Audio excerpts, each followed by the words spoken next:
Hi, it's Heather Smith here, and I'm here with Valerie Khoo from the Australian Writers Centre. Thank you, Valerie, for being here with me today. Oh, yeah, my pleasure. Valerie is an accountant, and she's also mega huge in the writing industry.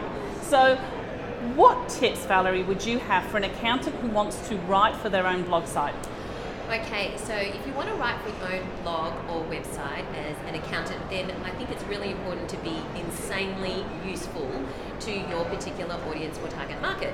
And by that I mean just think of their frequently asked questions. So I'm sure you could just sit down with a cup of tea, 15 minutes, and write down the most asked questions from your customer community.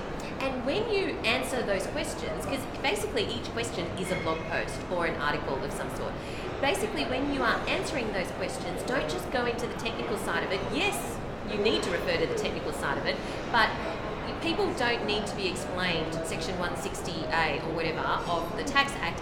They, because they can just read it or go online if they want to. They need to read an application of it. So tell a story.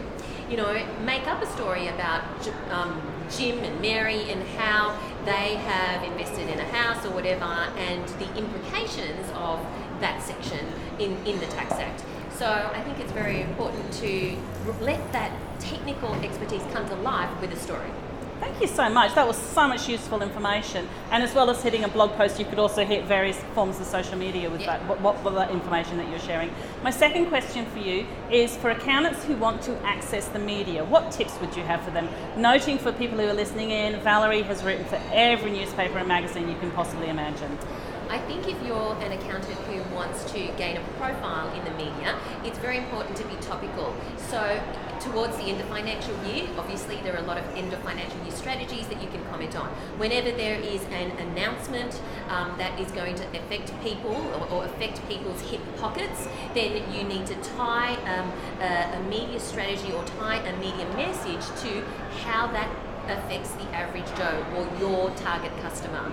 So think of also things that are topical in the news. You might even be able to tie it to a celebrity happening. Say a celebrity get a divorce and you might specialise in division of assets, then you can tie it to that particular thing. So try and be topical, because media love it when you are topical. Thank you so much, Valerie. So much useful information in 2 minutes. Cheers.